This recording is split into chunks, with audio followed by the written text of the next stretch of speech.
Bon, moi, je suis absolument ravie d'abord de vous parler de ce travail que l'on a fait en fait avec le SNDS, le Système national de données de santé, dans le cadre de l'Observatoire des MICI, observatoire qui, je le rappelle, a été créé en 2010. Pourquoi?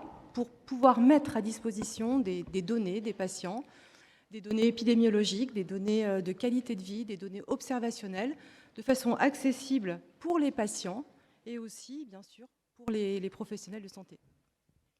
Alors, le baromètre des MICI, qu'est-ce que c'est? Qu'est-ce que c'est un baromètre dans les MICI? C'est un baromètre pour nous qui va parler du parcours du patient, avec un outil qui permet de mesurer d'abord à un instant T une situation, mais aussi un outil qui va permettre d'enregistrer les variations et de visualiser les écarts de façon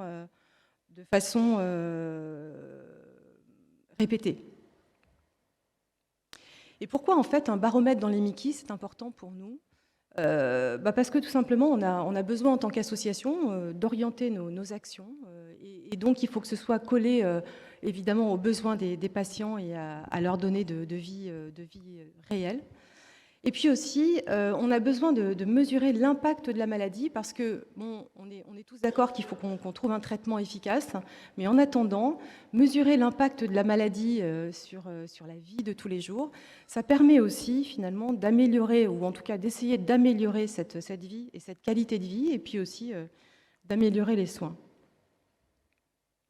Et puis, quand on regarde un petit peu sur Internet, quand les patients cherchent des données, ou quand même nous, on cherche des données pour savoir combien il y a de patients en France qui souffrent de cette maladie, combien il y a de formes pédiatriques, eh bien, en fait, c'est assez hétérogène et puis c'est assez partiel. Vous voyez, par exemple, que l'INSERM annonce en 2015 qu'on avait 212 000 patients atteints de la maladie de Crohn et de la rectocolite hémorragique, 60% de maladie de Crohn, 40% de rectocolite.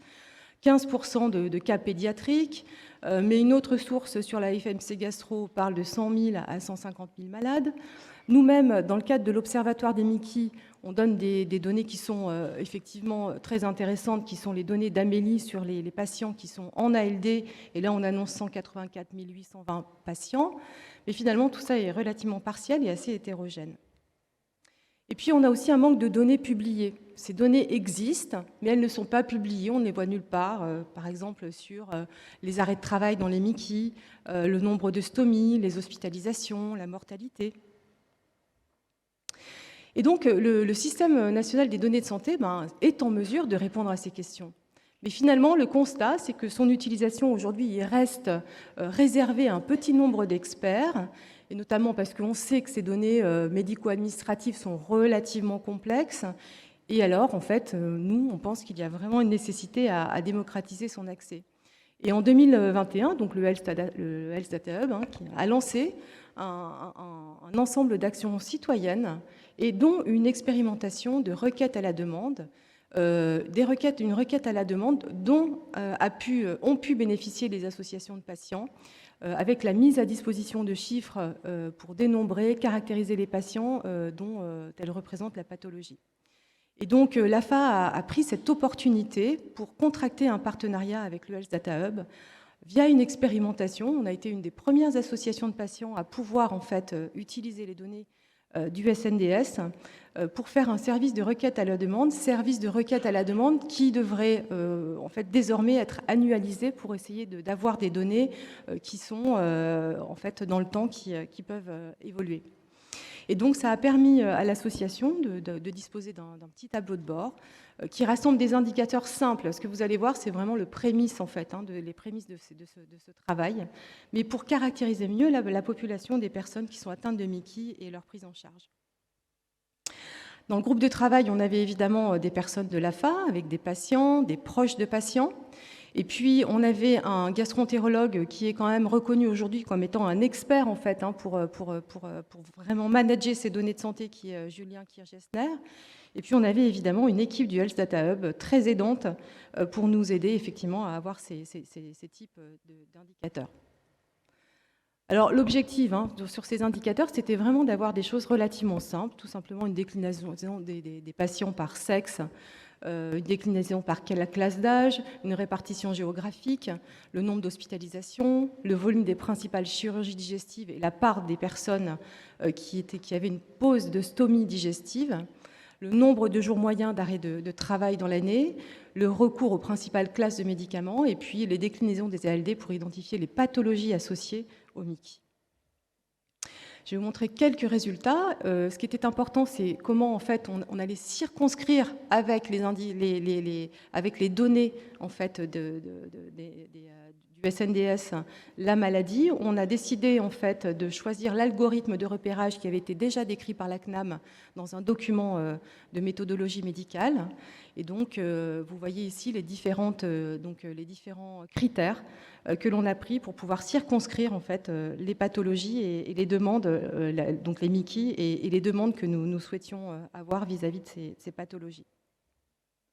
Alors d'abord, on a pris l'année 2019 puisque l'année 2020 était un petit peu compliquée pour un certain nombre de demandes.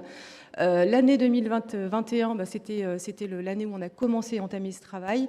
Donc on a décidé de prendre, en tout cas dans un premier temps, comme référence l'année 2019. Et vous voyez, et ça c'est assez exhaustif. Hein, on n'est pas dans le cadre des ALD, on n'est pas dans le cadre de juste un prisme. On est vraiment très exhaustif quand même sur le nombre de malades. Et ce qu'on voit, c'est qu'effectivement, il y a en 2019 272 660 malades qui sont répertoriés, sachant qu'il peut y avoir quand même des cas qui sont en dehors de ce chiffre.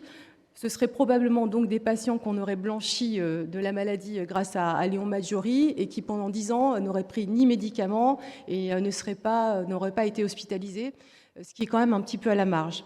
Alors, vous pouvez voir aussi que dans ces recherches, il y a l'item Crohn plus rectocolite hémorragique. Ce sont des patients qui, à un moment donné, ont été diagnostiqués Crohn et sont codifiés comme Crohn, et un peu plus tard comme rectocolite hémorragique. On va probablement les redistribuer dans les différentes cases. On peut penser que ce sont des colites indéterminées, en fait, au départ. Alors, sur l'âge, moi, je trouve que c'est toujours intéressant parce qu'on se pose toujours la question des formes pédiatriques notamment. Et ce qu'on voit, c'est qu'en termes de forme pédiatrique, alors qu'est-ce qu'on appelle forme pédiatrique? Jusqu'à quel âge on peut accepter que c'est une forme pédiatrique? Peut-être les pédiatres pourraient nous le dire, puisqu'on sait qu'il y a aussi des personnes qui ont 20 ans, qui traînent encore dans les services de gastropédiatrie. Mais on voit bien que finalement, on aurait une tendance à dire qu'il n'y a quand même pas énormément de formes pédiatriques. En revanche, ce qu'on voit, c'est qu'effectivement, en tout cas en 2019, la plupart des patients ont entre 20 ans et 74 ans. Moi, ce que je trouve assez intéressant, c'est de voir que finalement, il y a une part non négligeable de patients qui ont entre 70 et 74 ans quand même, ce qui n'est pas rien, ce qui n'est pas neutre. Entre 65, même de 60 à 74 ans, on a quand même des patients qui sont relativement nombreux. Et je trouve que c'est intéressant de focaliser là-dessus parce qu'on peut avoir des problématiques effectivement de pluripathologie, effectivement de cancer associés ou non au MICI. Donc c'est important, je pense, d'avoir ce type de données. Concernant les traitements, ce qui est assez intéressant et étonnant, en tout cas en 2019, c'est qu'il y a une part assez importante de patients qui prennent de la mésalazine, près de 95 000 patients quand même, ce que je trouve assez intéressant quand même. Et évidemment, une part assez importante aussi de patients qui prennent des biothérapies. Sur les hospitalisations, alors on est dans un langage médico-administratif, donc c'est pas toujours facile à comprendre, mais en gros, l'idée c'était de savoir combien il y avait de personnes qui étaient en hôpital de jour, ou en tout cas qui étaient en très court séjour, versus ceux qui sont en long séjour. Les séjours avec séance, c'est un peu particulier, ce sont des patients. Alors là, on est hospitalisation, toute pathologie. Chez ces patients atteints de MICI, ils peuvent être hospitalisés en hôpital de jour pour un traitement, mais aussi pour une chimiothérapie, mais aussi pour une radiothérapie, etc. Donc les séjours avec séance de moins de 24 heures, ce sont les séjours pour chimiothérapie, radiothérapie, transfusion sanguine ou oxygénation hyperbare. Mais donc, on peut penser que la part d'hôpital de jour, notamment pour les traitements, elle est plutôt ici. Là aussi, un petit étonnement, parce que finalement, en 2019, la part des actes chirurgicaux liés au MICI, les axes chirurgicaux liés au MICI de chirurgie digestive en 2019 est assez peu importante. Et même la pose de stomie est assez peu importante, 0,5%. Sur les arrêts de travail, là aussi, bon, il faut savoir qu'il y a à peu près 77% des patients qui ne se sont pas arrêtés en 2019 pour cause de Mickey. En revanche, on voit quand même qu'il y a 23% des personnes atteintes de Mickey qui se sont arrêtées, qui ont fait des arrêts de travail. Et quand vous regardez dans ces 23%, vous voyez quand même qu'en moyenne, le nombre, le nombre d'IJ, c'est-à-dire d'indemnités journalières, de jours d'arrêt de travail, est quand même de 62 jours pour ces 23%. Alors, il faut regarder ensuite la médiane, c'est-à-dire comment ça se distribue. Et là, bien sûr, la médiane tombe à 20 jours, ce qui permet de dire que finalement, les 62 jours, les 62 jours, ou en tout cas les jours les plus importants, concernent quand même assez peu de monde. Alors, ce sont les premiers résultats, moi, que je trouve vraiment très, très intéressants parce que ça nous permet d'avoir quand même une vision, je trouve, assez objective de la réalité de ces malades. Notre objectif, effectivement, c'est d'affiner l'algorithme, de comparer certains résultats à ceux de la population générale, notamment concernant les arrêts de travail, parce que pour nous, c'est important aussi, par exemple, de regarder avec les assureurs, avec les employeurs, pour voir un petit peu... pour pouvoir avoir cette vision réaliste. Est-ce que, par exemple, c'est la même chose dans d'autres pathologies, notamment on pense au cancer, mais aussi d'autres pathologies chroniques? Est-ce que dans la population générale, les gens s'arrêtent autant? Il faudra aussi mieux identifier les hospitalisations qui sont liées au Mickey. Peut-être regarder mieux les chirurgies et les stomies, mais plutôt en années cumulées.